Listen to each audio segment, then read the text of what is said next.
Hello everybody and welcome to Storm Reads, and today I'm going to be talking about Goblin Court by Sophie Weston.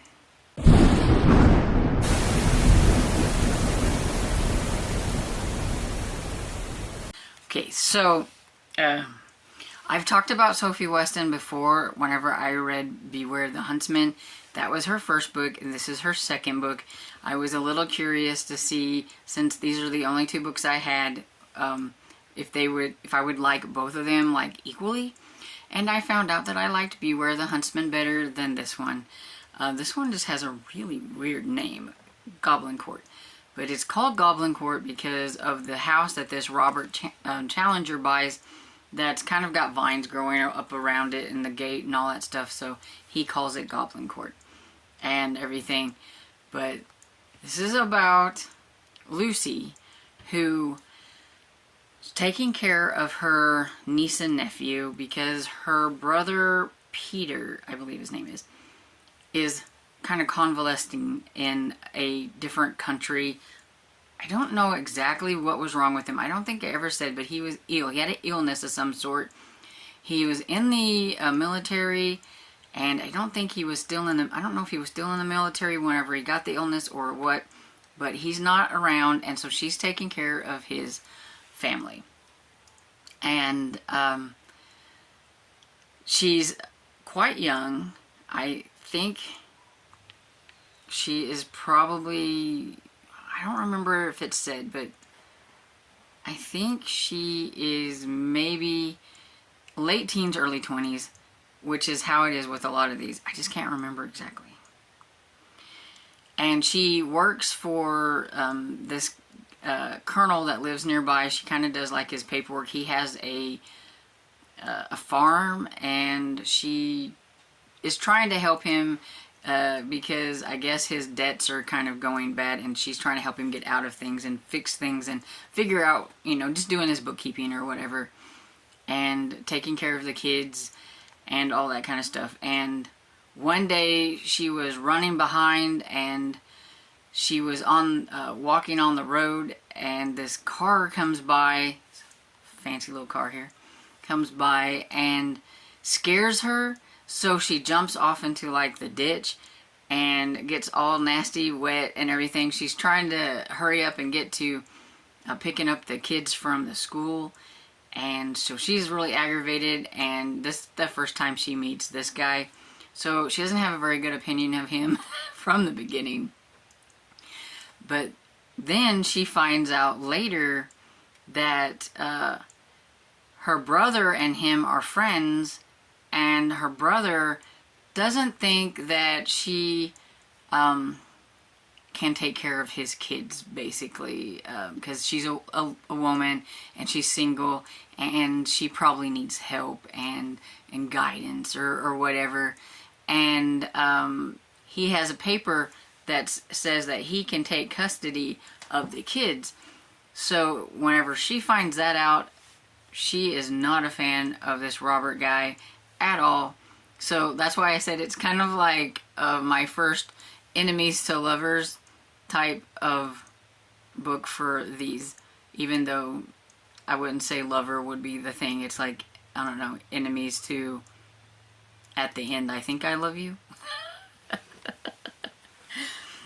And, but so she doesn't like him pretty much through the whole thing, but they do have, like within all these books, these weird moments where, they're arguing, or they're not getting along, or something's happening, and then all of a sudden he kisses her, and then she just kind of loses, like, whatever she was going to say.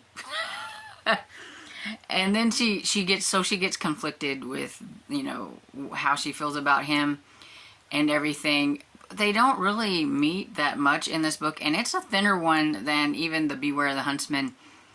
But a lot of this book has to do with her taking care of the kids, and their neighbor, I can't remember her name, but she's very flamboyant and eccentric, and she's wanting to put on some kind of play, and she wants to use this Robert guy's house to do it. It's to raise money for some kind of right of way for walking or whatever. I can't remember exactly what it's called, but she wants Lucy to help her with this, and Lucy doesn't really want to, but she ends up doing it. So that's pretty much what most of this book is about. Like I said, you don't really get a lot of interaction between the two that are supposed to be having a happily ever after at the end of the book. You have a few interactions with the two together. Most of the time, they're arguing with each other. And you also have this other lady. So she was crushing on this one guy, Nicholas. But he never seen her as anything but a friend because they kind of grew up together. And Nicholas is crushing on this lady, Simone. Well, Simone has tried to plant herself with this Robert guy because he seems like a guy who could take her places, pretty much. And so you have Simone in the picture, and so of course Simone has let her know that, you know, they're going to be together or whatever it is, Simone and him.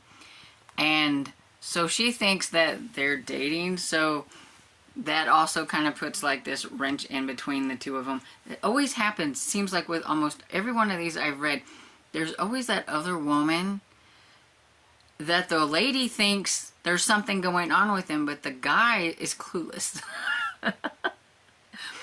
The guy, he was like, who told you that? Did Simone tell you that? Because he's like, there's nothing, no.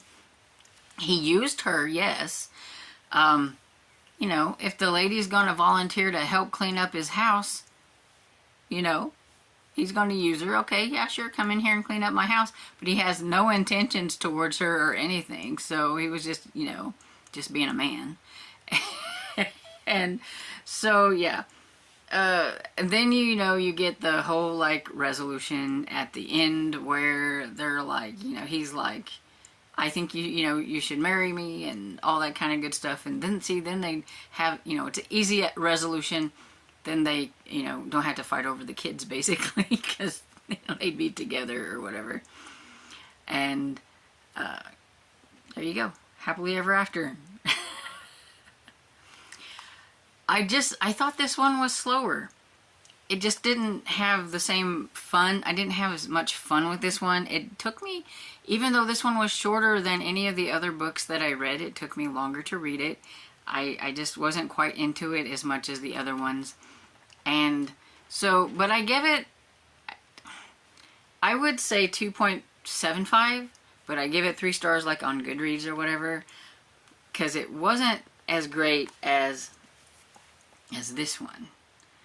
But, I mean, it wasn't bad. I wasn't extremely bored. There was just parts of it that I just thought were a little slower. I think because of the lady and the, I don't know, the lady that was kind of taking over the whole story because of this, like, wanting to have this party thing or whatever. That stuff I really wasn't that into. But other than that, it was okay. I don't know how else to say it. It was okay. I am still curious to try more books by Sophie Weston. I would like to see how her writing evolves from her first book into, you know, from 1975, and this one was 76, to like the 1980s and 1990s or what have you. I kind of like to see how it would go. So in the future, I am going to try to find some books from her and make it a like project, I guess. But we'll have to get the books first. But there you go. So I hope you enjoyed this video, and if you did, please give it a thumbs up and subscribe, and I will see you all in the next video. Bye!